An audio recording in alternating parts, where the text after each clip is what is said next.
Good afternoon, everyone. Welcome to the Impact webinar, Scaling CCUS in APAC, from Opportunity to Implementation. My name is Betty, the content producer at Leader Associates, and for Carbon Capture APAC Summit 2025. It is my great honor to be your host for today's webinar. As countries across Asia-Pacific advance their climate commitments, CCUS is emerging as a cornerstone of regional decarbonization strategies. As policy frameworks and advanced CCUS initiatives continue to emerge across the APAC region, fostering regional collaboration and ensuring effective project implementation have become key areas of strategic focus. This webinar brings together key stakeholders from government, industry, and infrastructure to explore how APAC can scale CCUS deployments through coordinated cross-border efforts. This webinar is also part of the digital content for Carbon Capture APAC Summit 2025, the APAC's leading carbon capture, utilization, and storage event in Melbourne, Australia, on July 17th to 18th. Key industry leaders from CCUS policymakers, Chevron, Shell, Total Energies, Beach Energy, Mitsubishi Heavy Industry, PTTEP, and many others will be in attendance. Until May 16th, we have 50% off on the delegate pass, and this will be a great chance to lock your spot. Without further ado, let's start today's session. Our first speaker is Mr. Alex King, Executive Director at the Department of Jobs, Tourism, Science and Innovation, who will be presenting on the policy and regulatory landscape in Western Australia. Welcome, Alex. Thank you, Betty, and good afternoon, everybody. Thanks for inviting us to come along. Me to come along and talk to you guys today. Let me just see if I can share my screen again. To work. Hopefully that is now working. So what I want to talk to you about today is the Western Australian government's vision for carbon capture, utilisation, storage in our state. And particularly talk a little bit about the opportunity in Western Australia and our carbon capture, utilization, storage action plan, which we launched end of last year to set a direction for development of the industry. So let me just find the buttons. Here we go. So the journey for us here in Western Australia over the recent years in carbon capture and storage was started really with the our Western Australian CCUS hub study. So this was commissioned by a body called the LNG Jobs Task Force, which is a industry government collaborative forum, and it was delivered by CSIRO and the Global Carbon Capture and Storage Institute to look at the potential for clusters and hubs of CCS in the state, whether they could be effective, what kind of storage capacity would be available, and what kind of benefits that bring to the state. The findings of the study are available online, so I won't go through them in great detail, but really to highlight the kind of key things it highlighted were the large capacity of the state to store carbon dioxide. I think the figure that they kind of landed on in the study was that across all the various forms of storage we have available, like the state could store something like 700 years of its own emissions, or the absorbed emissions from elsewhere.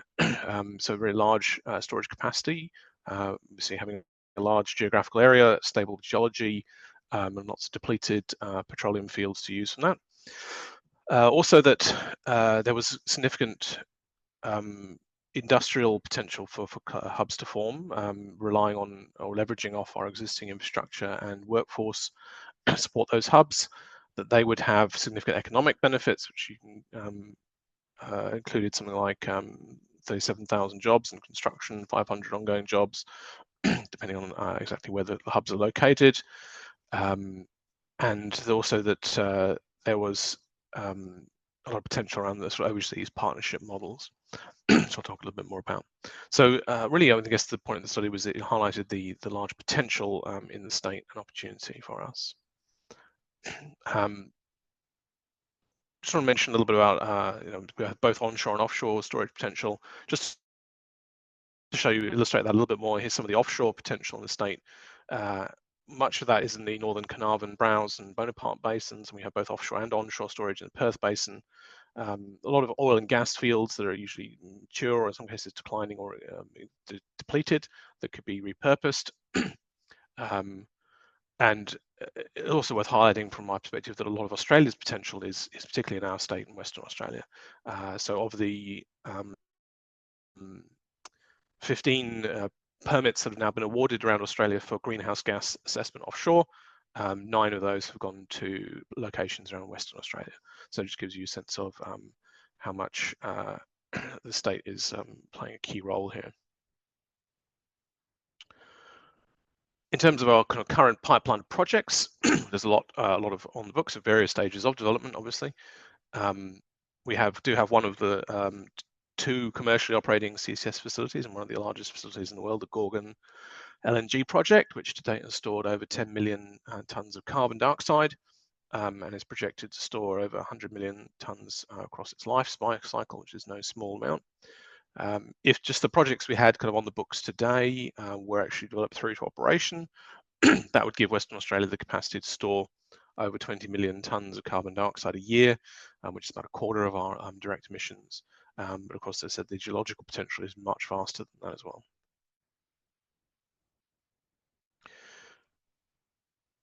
The next step for us starts to look more at the economic potential. So talking a little bit about the sort of physical potential there. But from the state government's point of view, from Western Australia, we not only see it as a useful tool in decarbonisation, but this is a theme I'll come back to, also its economic benefits. So Western Australia's economy has traditionally been dominated by the resources sector and by primary industries. These have been great sources of prosperity for our state for many decades, but it does leave us somewhat a fairly concentrated economy, which leaves us exposed to potential shocks in the future, commodity price swings, and so forth. So since 2019, the government has been trying to diversify our economy. And as part of that agenda, in 2023, we launched a strategy called Future State, which really tried to pick out some of the most exciting and opportune potential opportunities for the state to pursue economic development and diversification.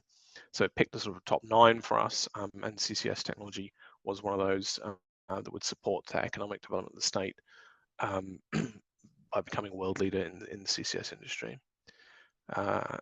We also then, and I haven't got a slide on this one, but going back to the sort of decarbonisation side of the journey, we also have Western Australian climate policy, and that was then set out our ambitions for net zero.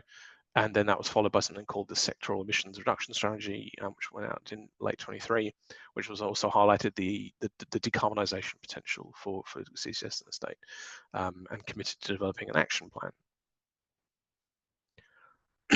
That led us to develop the Western Australia's Carbon Capture, Utilisation and Storage Action Plan, which was launched in November last year.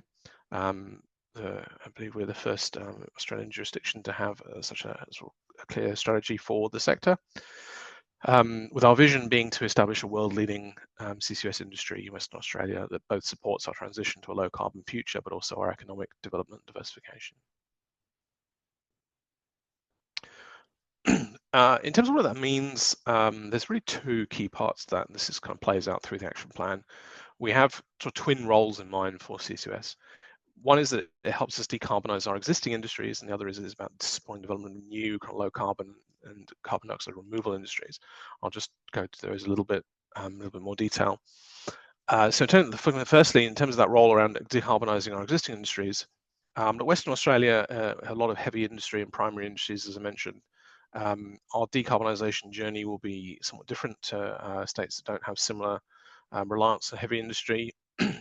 Heavy industry accounts for about half of our state's economic activity, most of our exports, so we are very much driven by those industries.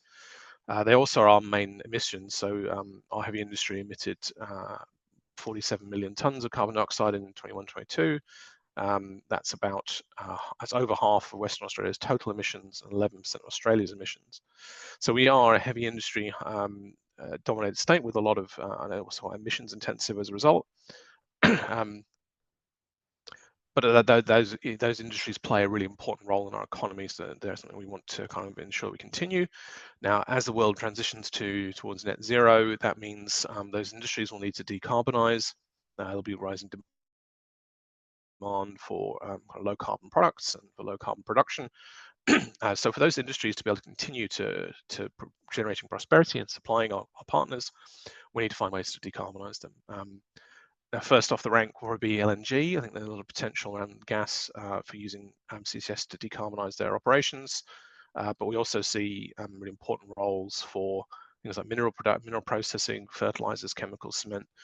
We need to find ways to support these industries to decarbonize so that we can continue to play that role they have in our economy. So although that's decarbonizing our existing industries is the first stage for us, there's the second stage comes, and probably in the long run, the bigger applications come about through the development of new low carbon industries. So in Western Australia, I think there's great potential for CCS to enable industries such as hydrogen production, ammonia production, those things feeding into potentially things like green iron, synthetic fuels, fertilizers. These are all things that rising demand for sort of green products and these things. Ammonia, both used as a fertilizer, but also as a fuel in its own sense, as a hydrogen carrier. In the long run, some of those synthetic fuels or e-fuels, there's like synthetic versions of methanol, aviation fuels, methane, etc. So that's potentially could be some quite significant industries there going forward. But also, I think most of the modelling suggests in the very long term, sort of 40 years plus timeframes, the single dominant application of the technology will probably be around carbon dioxide removal as a form of moving into negative emissions territory or offsetting emissions that cannot be otherwise offset or reduced. So things like direct air capture, pulling that out of the atmosphere, still obviously at fairly early days at the moment. But also, interestingly, mineral carbonation, I think the potential here, especially in a state like Western Australia, given we have a large mining industry with large stockpiles of existing tailings and waste that could be converted into carbon dioxide storage assets. Potentially, some of the evidence there is just on mineral tailings alone have potential at the scale of kind of billions of tons of carbon dioxide, so very large potential there. So these still technologies more at the kind of RD&D stage at the moment, but in the long run could be very large, significant gains. The plan itself, turning into the plan itself, I guess I always like to say there's sort of two things we're trying to do through the plan. There's what the actions are said in the plan, but there's also the important role the narrative of the plan itself plays, which I think shouldn't be underestimated. So simply by producing the plan and the narrative it says, and by making those sort of public statements about it, some of the things we were trying to do was to send a clear signal that Western Australian government supports CCUS as a critical part of our industrial decarbonisation journey, both statewide and globally. Still, to my knowledge, I've yet to see a single feasible trajectory to net zero globally that doesn't contain some significant role for carbon capture and storage at varying levels, but nonetheless significant. That also, we understand, or try to help improve understanding that CCS is a broad range of technologies that can be used in multiple sectors, and also to highlight the economic opportunity, particularly Western Australia. Now, those two last parts are quite important for the social license of the industry. There is a tendency, we're all probably all of us are aware that the industry is very much associated with it's just about enabling fossil fuel production. It's sort of a thin fig leaf for non-action on climate and so on. We try to say quite clearly our view that that's not the case. Obviously, there are applications in things like LNG production, especially in the short to medium term. But this is an industry that will be used by multiple sectors. Multiple sectors are important to our economy, to our society, and that in the future, things like carbon dioxide removal will play a really critical role in efforts to tackle climate change. So this is a technology that it's not something that can just be quietly left on the shelf while we focus on renewable energy. It has a really important role to play as part of a suite of technologies used to reduce carbon emissions. So we'd hope to send that signal just through publication of the plan and the narrative set out in the plan. And then the actual actions of the plan, and I won't go through it in detail given relatively limited time today. And also the plan is available online. I'll leave you with a QR code at the end. but they sort of cluster into 6 main groups. One is about ensuring we have the appropriate legislative and regulatory framework in place within Western Australia to allow the industry. That's obviously an important starting point for any industry, is that we can legally ensure it can operate. The second was around supporting and facilitating projects to kind of get up in the state, and various actions we're doing that space. Some key roles about sharing information and knowledge, our understanding that carbon capture and utilization storage is not technology that's applied within a single industry. It's a multi-industry technology, often requires very different types of companies to come together. People who are emitters, storers, transporters have to come together and find new ways of working together in order to make this happen. And sometimes there can be barriers around sharing information and knowledge. Supporting RD&D with pathways commerciality, so some of this technology is still relatively early phases and needs support. Important role of Aboriginal and broader community engagement. So this is a technology that we need to ensure that the social license is in place to do that, both broadly sort of across the nation and state, but also then specifically in the localities where it would be taking place. At the moment, there's been a huge amount of engagement simply because it's a relatively early stage of its development. So awareness is generally pretty low at the moment. And finally, looking at the role of international partnerships and our goals around attracting investment and deepening our strategic partnerships there, given the important international role it will play. I won't go through them all. I just wanted to highlight a couple of bits from that, some of the most interesting ones for you. I'm happy to take questions on more, so you can go and read the rest online. Just want to highlight the legislation progress. So our Parliament here in Western Australia passed legislation last year that allowed for the transport and storage of greenhouse gases. And my colleagues in our Department of Energy, Mines, Industrial Regulation and Safety are currently working to develop the associated regulations, procedures and guidance with a goal of having that all completed this year if possible. This will enable the sector to really start gearing up its operations. I also just want to highlight some of the kind of project level support. Now, although we haven't set out a kind of industry-wide incentive scheme, I think we took the view that that would be more a role for our federal government to do if there was some industry-wide scheme. The state government does like to play an active role in supporting particular projects, and alongside the plan, we did announce some grants to 2 of our most exciting projects in the state. One was a proposal from the AGIG to develop a pipeline that would enable an offshore, a multi-user cluster in the Pilbara in the north, and the other was to support a consortium involving Mitsui and WestCEF to develop their Cygnus project in the Midwest, which potentially could take emissions from our Kwinana heavy industrial area and take those up there into the Dongara. There were some other announcements as well at the same time, so we've also provided some support to Yarra Pilbara Fertilizers through our lower carbon grants program for their CCS project, looking at capturing their emissions from their fertilizer plant. We provide some grants to Hazer, Cyro, and others, smaller grants for those. And we do currently have a second round under development of our new energies round of the investment attraction fund. So that will be coming out fairly soon. So I just wanted to highlight those couple of actions. So there's a lot more ongoing for us.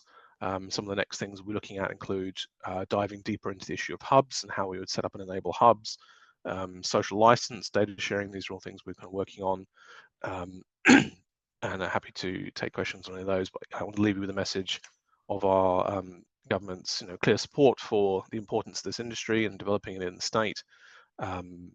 Sending that clear signal that we think it's an important part of our decarbonisation and economic development journeys.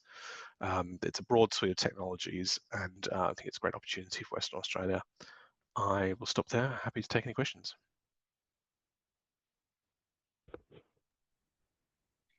Thank you, Alex. For your insightful presentation, here are some questions for you. And the first one is, what role does Western Australia see itself playing in enabling regional CO2 storage for Asia-Pacific emitters, particularly with regard to transboundary CO2 movement and infrastructure development? Sure, good question. Look, transboundary movement of carbon dioxide is fundamentally a matter for our federal government here. It's not a state government responsibility. Obviously, this federal government has put in place the legislation to enable that to happen under the London Protocol, but is now working through a series of developing a series of bilateral agreements that are required under that protocol. So I think maybe it'll be some time yet. We're certainly, we're certainly open to the idea of it. I think there's a lot to be worked through. We're getting a lot of interest. In particular from I guess most prominently from Japan, Korea, South Korea, Singapore, who nations that have relatively limited capacity to store their own emissions are looking to take advantage of the significant potential we have in Western Australia. So a lot of active conversations going on, I'd say. It's a lot, but yeah, still quite a lot of work to do, but I think it's definitely a promising area. And thank you. And the next question is, how is the Western Australia government working with industry to streamline permitting and regulatory process for CCS project deployment, especially for large-scale storage hubs? Yeah, I guess there's sort of two parts to answer that really. Obviously, we have the particular regulations legislation for the industry itself, which I mentioned. Obviously, the industry also has there's a lot of planning and environmental approvals and so on that need to be due. This has been a pretty major focus for the Western Australian government, not just for CCS but for all industries related to the energy transition.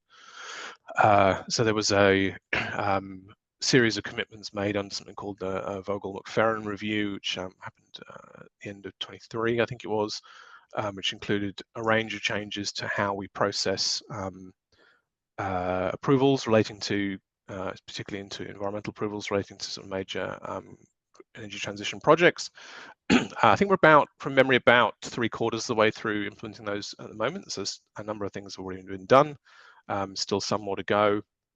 We have established a green energy major approvals function here within our Department of Jobs, Tourism, Science and Innovation, but also another Department of the Environment, who specifically exist to help facilitate projects related to the energy transition, get through those systems.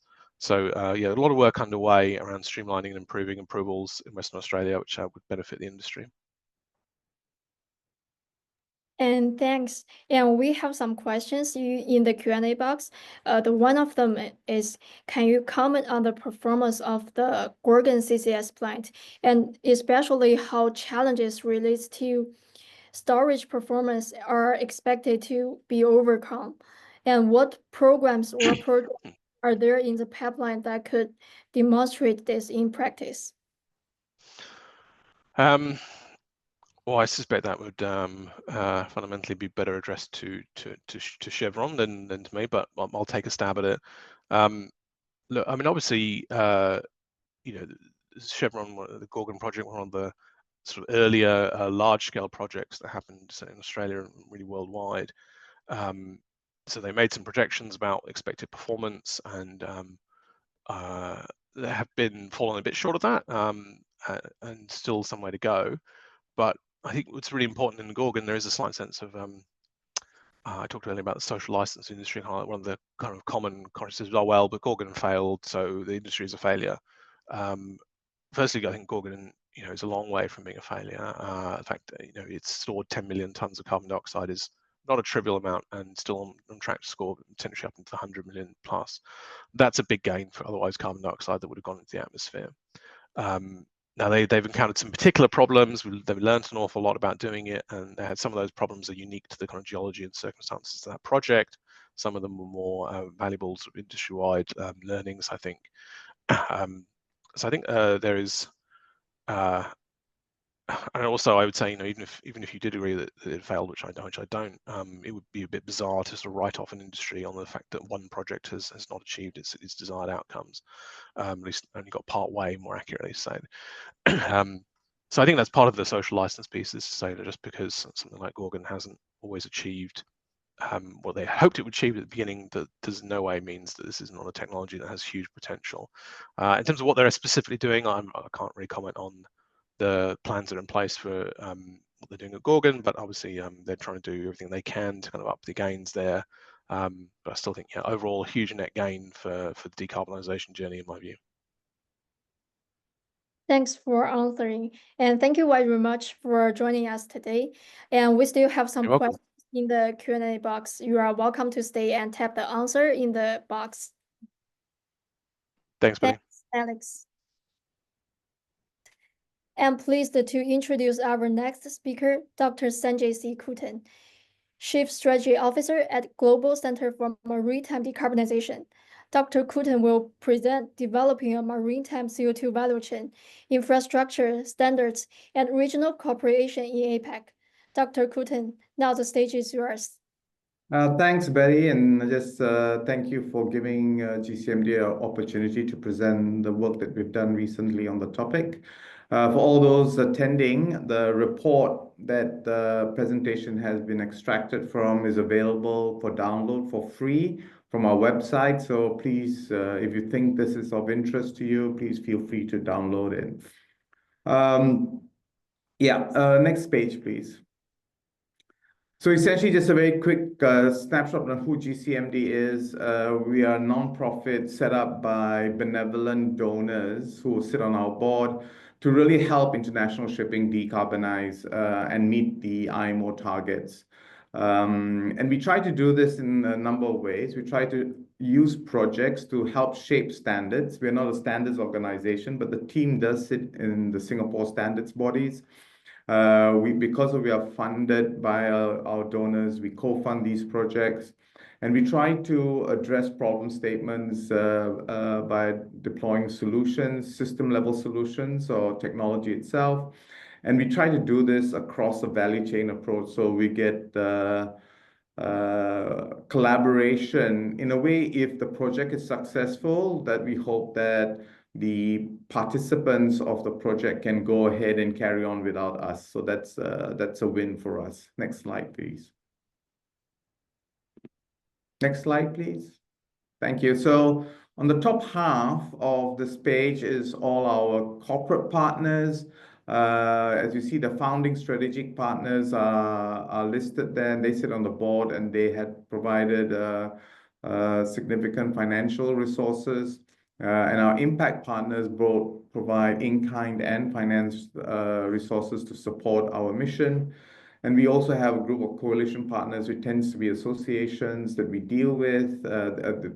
They don't have, we have alignment with them in terms of what we're trying to achieve for the maritime sector. And we also have knowledge partners and enabling partners. But below the page, you'll see across 3 of our initiatives, we have more than 100 project partners that we've brought together to address some of the problem statements. Our website will give you a sense of the different initiatives and what we've been trying to do and the reports that has come out. I think it's important to know that these partners have all co-funded or contributed to the success for all these projects, and we continue to work with new groups of partners for different projects. Next slide, please.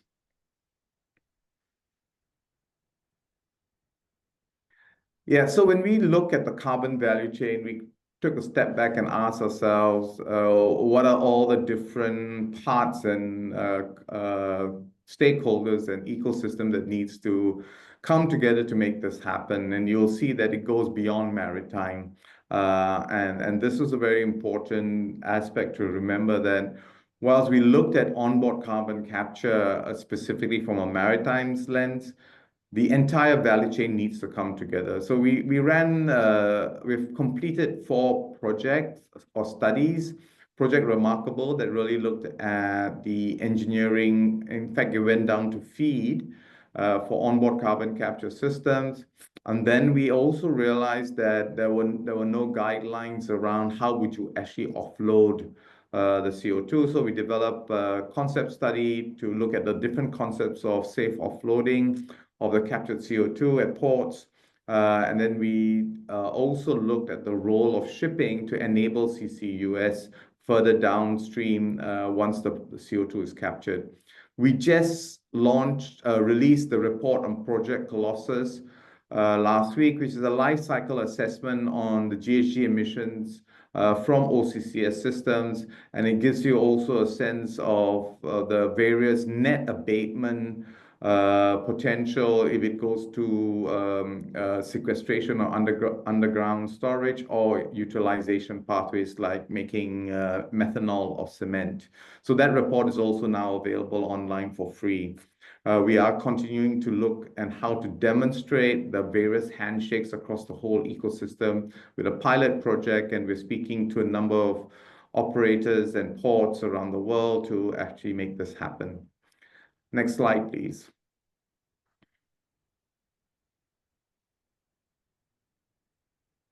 Yeah, so why do we need to have this collaborative approach, right? Because you need to bring the exporter and an importer together.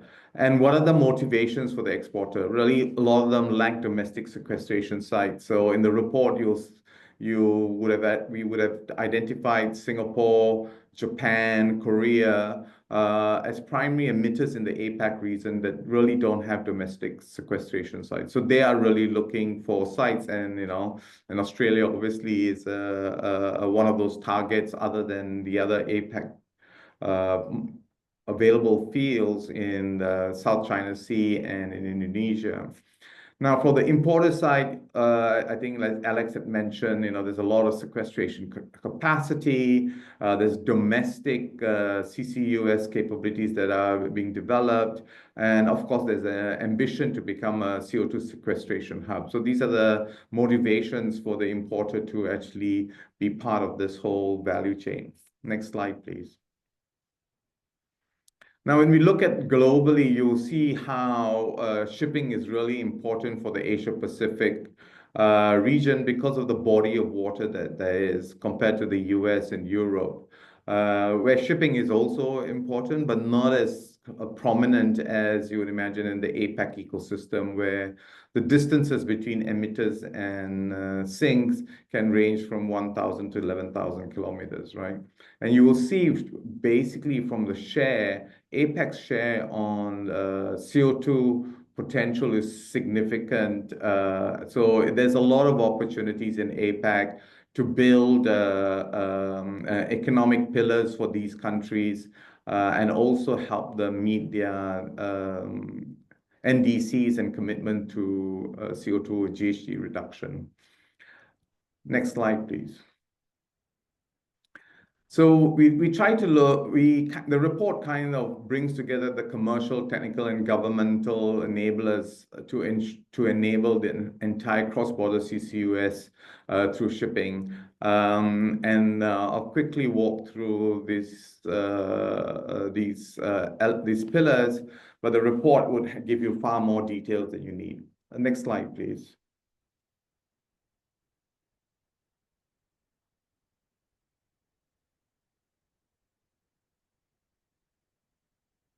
Next slide, please. Yeah, so on the commercial side, one of the important things is matching the source hubs to the sink region. So what the report looked at was what are the volumes coming out on a per annum basis.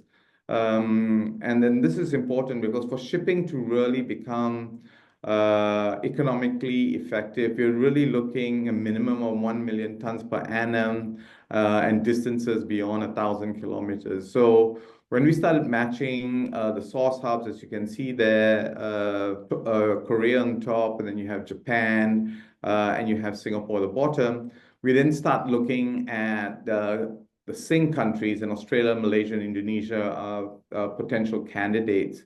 So this was matched across to kind of optimize the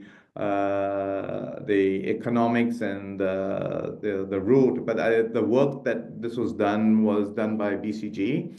So please feel free to reach out to the BCG team, which is in the report, if you're really interested to get more details on how this was done. But I think the more important thing is that there must be a collaboration between the source hub and the sink region to make this work, either from a commitment to supply and offtake, and then therefore the investments can come in accordingly. Next slide, please. So from a technical perspective, there are really three key elements that shipping differs from the pipeline, right? If you look at the blue boxes on the top, there are a number of stakeholders and technologies that are required to move the CO2 between the source hub to the sinks. And it's obviously a lot more straightforward compared to pipelines. But there are limitations on the pipelines, like we said. The economics start to kind of fall apart once you go beyond 1,000 kilometers and 1 million tons per annum. The other thing is really the state, right? In pipelines, you have really a dense phase or supercritical. But I think for shipping, and it's still developing, the current 4 vessels that is moving food grade CO2 is generally small vessels and on a medium pressure. But when you get to bigger volumes, there's a lot of work being done on the low pressure side. In fact, I think the recent orders for large carriers are going to be low pressure.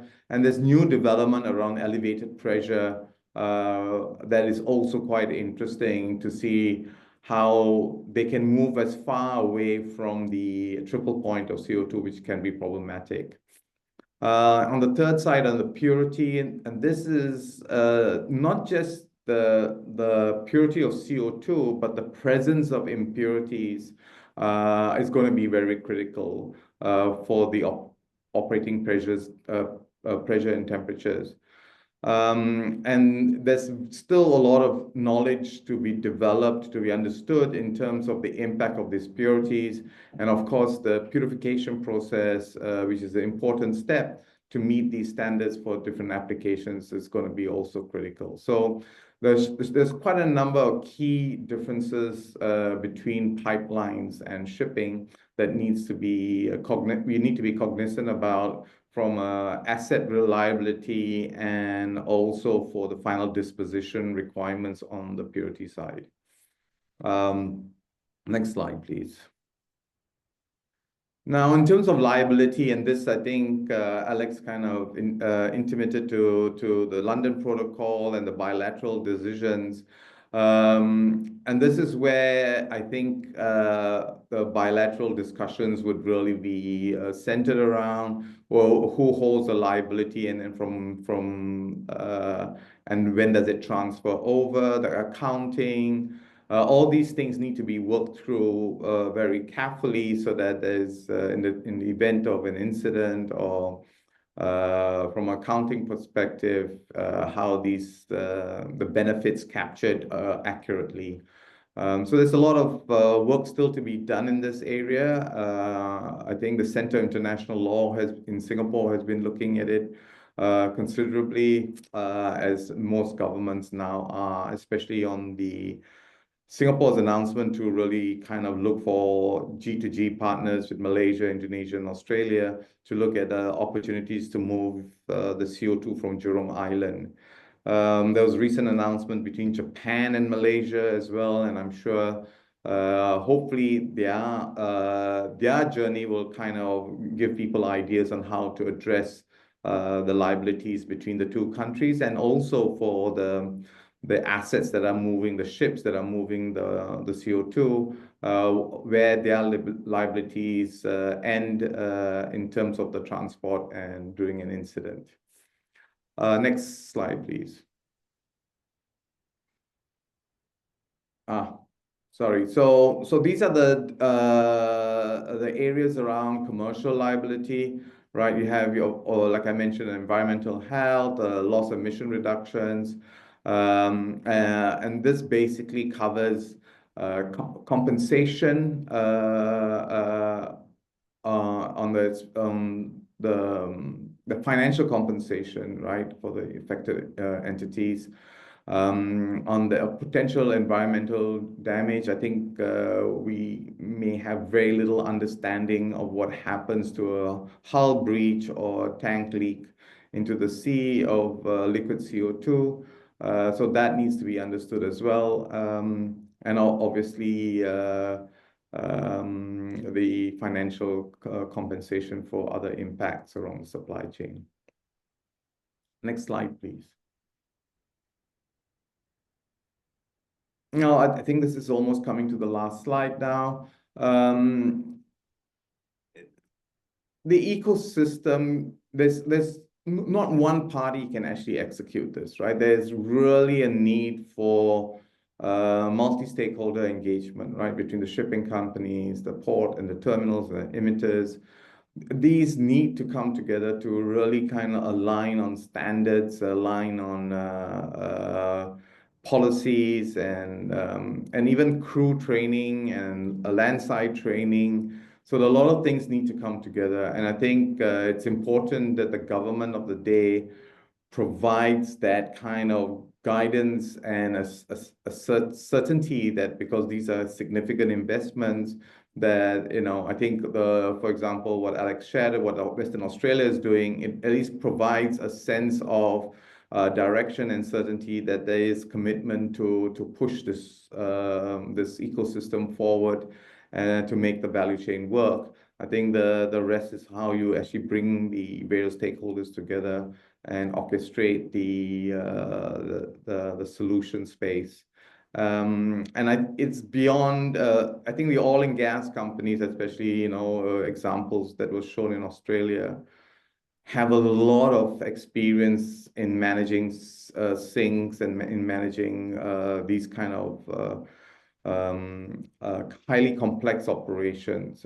So we all are looking forward to see how the Northern Lights projects pan out, to give us a better idea on how these stakeholders can work together to actually enable the carbon value chain. Next slide, please. I think it might be the end already. Yeah, so if you're online, that's a QR code to go to our reports. It'll bring you to the report page, and then as you know, we can see here that we have a number of reports, all downloadable for free. So please knock yourself out. Lovely bedtime reading. Yeah, and thank you again, Betty and team, for giving us this opportunity to share a bit about the work we've been doing in this space. Thank you, Dr. Kooten, for sharing this with us. I have gathered some questions for you. The first one is, how does GCMD view the role of CO2 shipping in enabling scalable carbon capture and storage across APAC? And what infrastructure or policy gaps must be addressed to accelerate progress?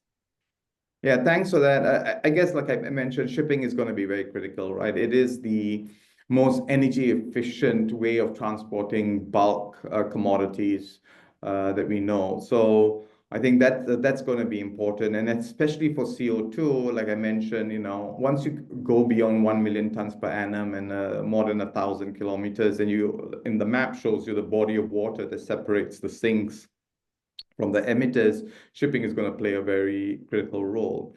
In terms of infrastructure and policy, I think the interoperability between the various asset handshakes is going to be critical, right? And then what I mean there is the interoperability from the design perspective, the operating standards, pressure, temperatures, and also alignment around the CO2 quality for the various dispositions. So we want to try to eliminate or minimize the troublesome impurities that are in the CO2s that are captured, so that the assets can seamlessly connect and without any additional costs of purification, right? So how do you bring all this together through both policy and regulation and guidelines?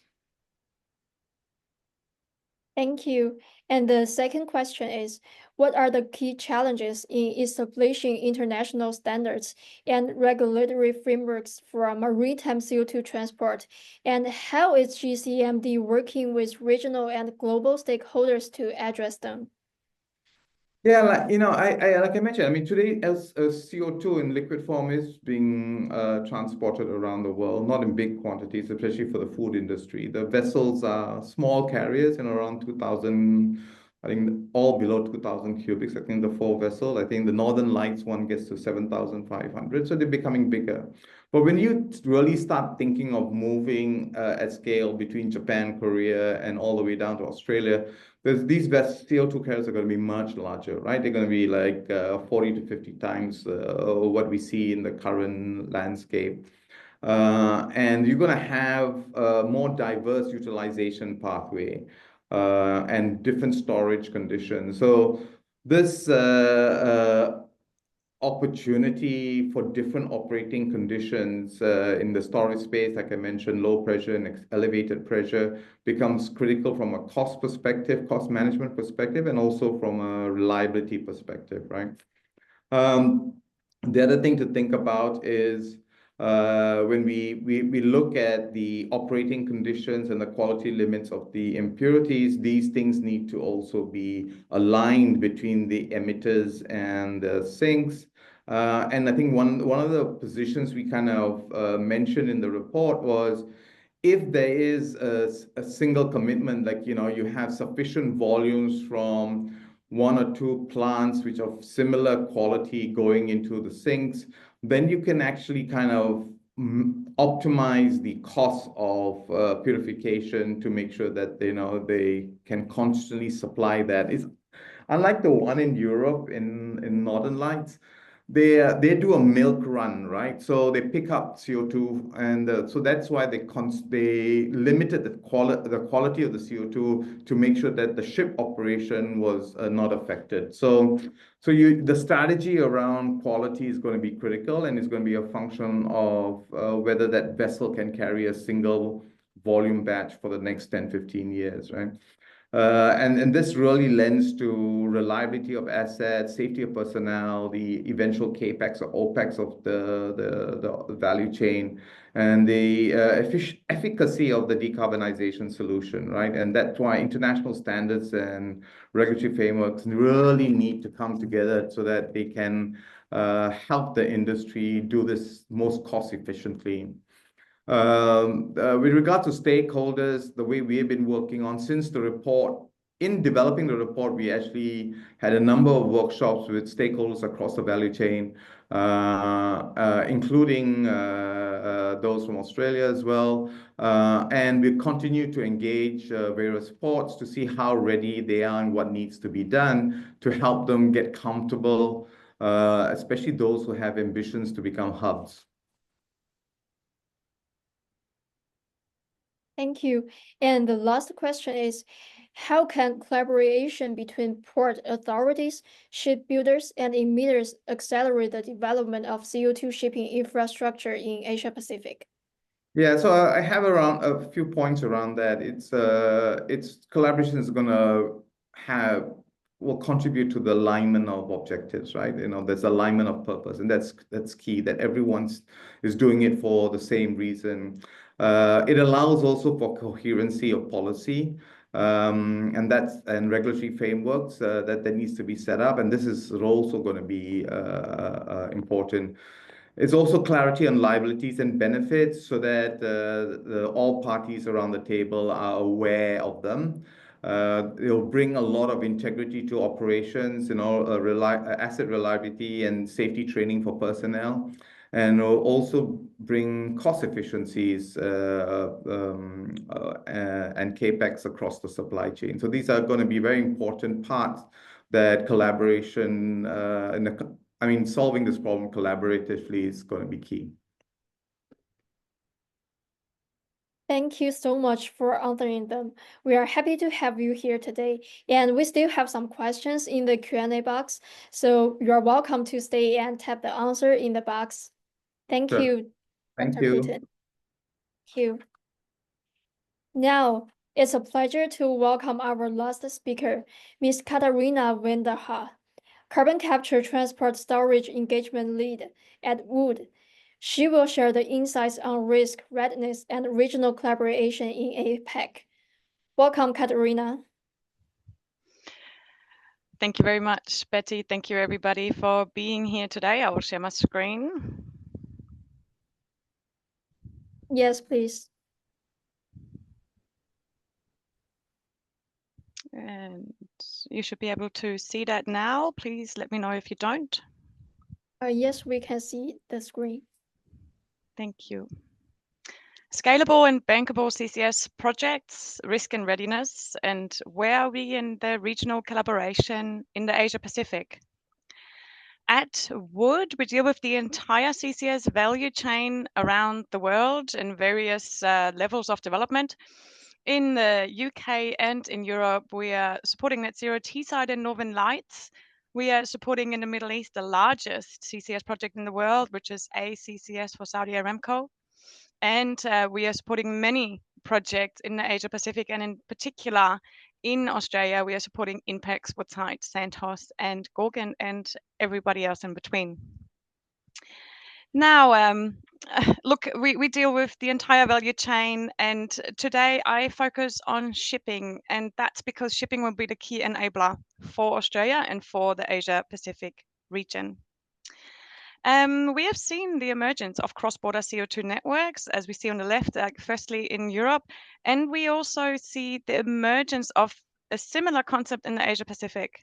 We're looking at decarbonizing highly populated, highly industrialized nations.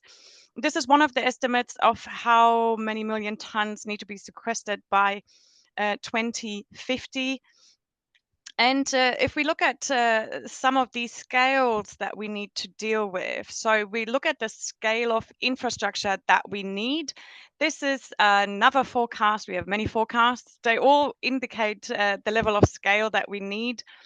We have a forecast of 100 million tons per annum by 2050 in Asia Pacific. If we look at the average liquid CO2 value chain that's designed for 5 million tons, and then we scale up to 10 million tons, we're using long distance, low pressure transport and ships that are capable of carrying 40,000 cubic meters. Now, for something of this scale, by 2050, that means we need around 15 value chain projects. So that's 15 export terminals, 15 import terminals, and around 120 ships. How much will all this cost? What's the scale of investment? I know you're all going to write this down now.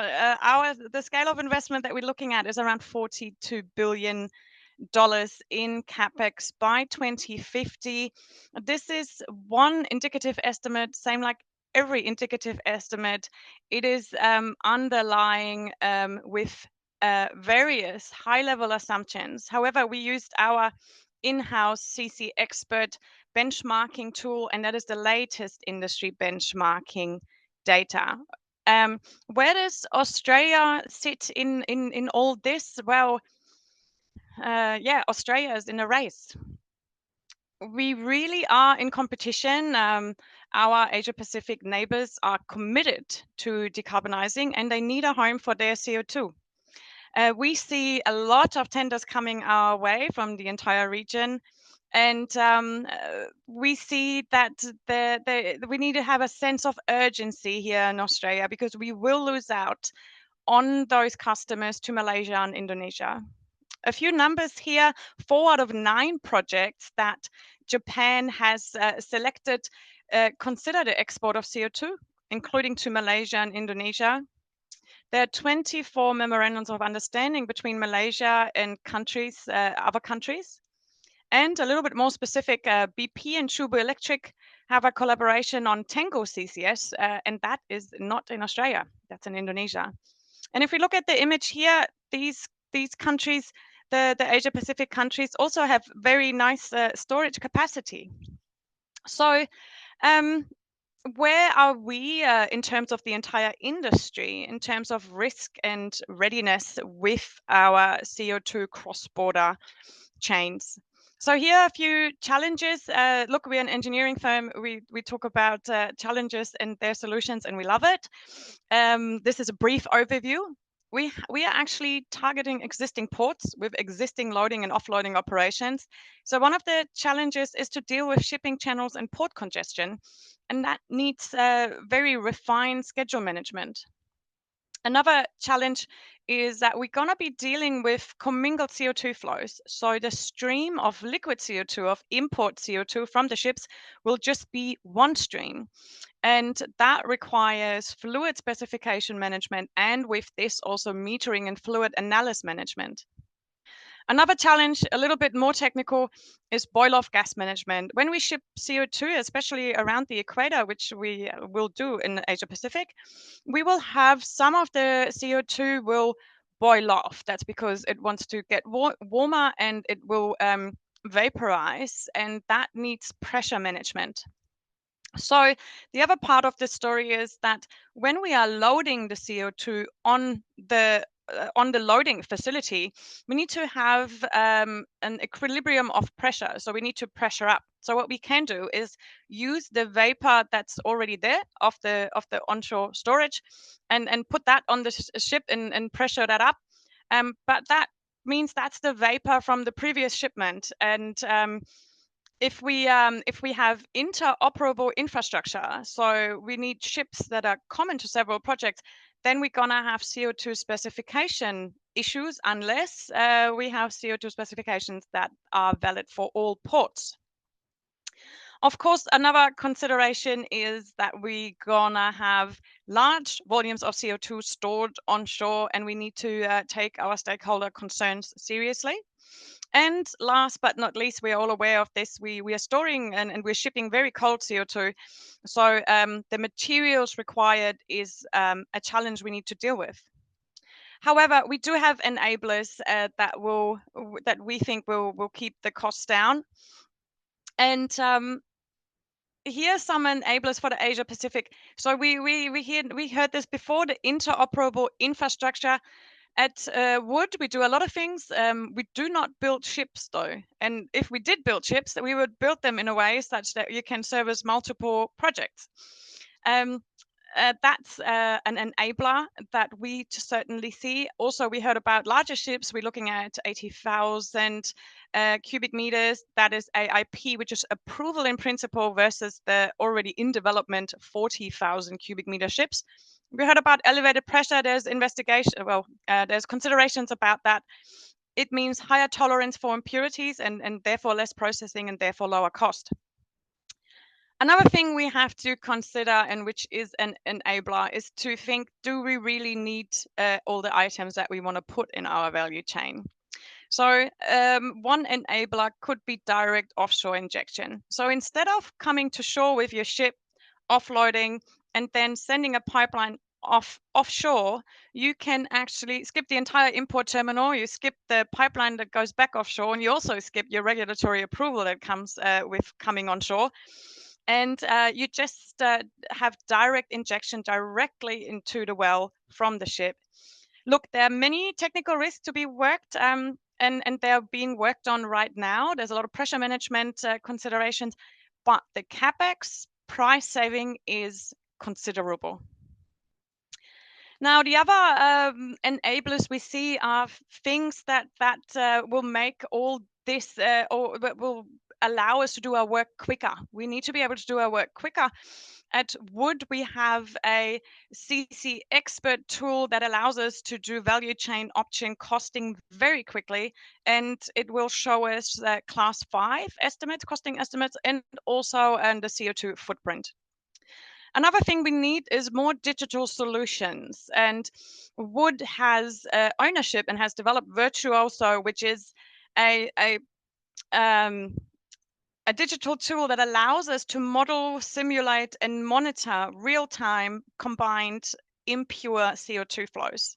This is being used on Gorgon at the moment, and this will be crucial to have the commingled hubs assurance on pressure and specifications. So what other regional collaborations do we think need to happen? Look, there are global collaborations that need to happen. Wood has led a joint industry project to produce industry guidelines on CO2 specifications for effective and economic CCUS chains. This was in collaboration with the global largest operators and academic houses. And anyone who's been involved in anything like this will know this is very time intensive. So this is a cost to Wood. However, it is to enable the CCS industry to have a document with the latest knowledge. These guidelines are for free for anyone. Feel free to email me and I will send you a link to this document. So what other types of collaborations are needed in our view?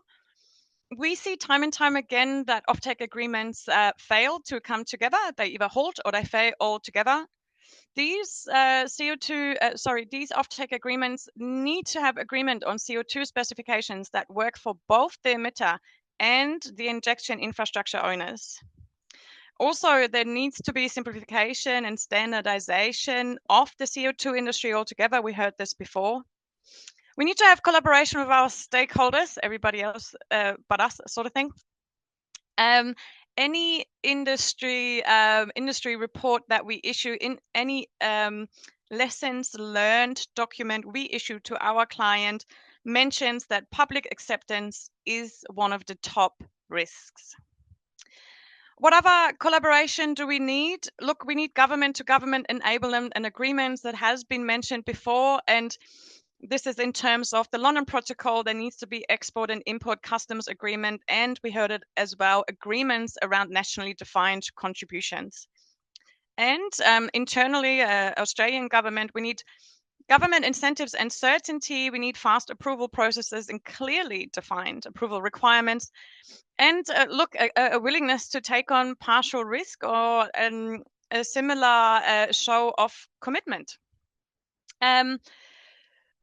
We also have seen that we just need to essentially just get on with it, and irrespective of what we demand from governments or that we ask for more collaboration, a lot of times we actually wait on each other for something, and we just need to make it happen together. In a way, we have to remind ourselves that this is large scale decarbonisation. Anybody who's been involved in big projects knows that 2030 is very, very close, and we have to be realistic and really say Australia is in a race. I would like to finish by just bringing it back to the technical scope. And I'd like to finish and emphasize that CCS value chain design is project specific. We see time and time again that Northern Lights is being used as a concept, as the only concept, but it actually used very expensive terminals and it used tight impurities that were not necessary. So all these unnecessary things, of course, added to the cost. So it is early phase option screening that will bring the biggest value and that will make decarbonisation happen. So thank you very much. I covered only a small part of what we love to talk about, but this is all we had time for.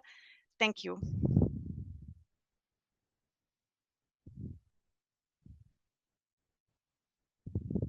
Thanks for your sharing, Katerina. And I've got some interesting questions for you.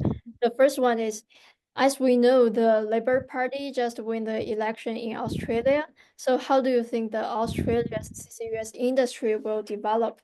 And how the Labour Party will affect the CCUS industry? Yeah, good question. Thank you very much, Betty. Look, elections are important, and they certainly will pave the way. The result will certainly pave the way and how we go forward. Irrespective of which party is in power, what I think we need to have is commitment.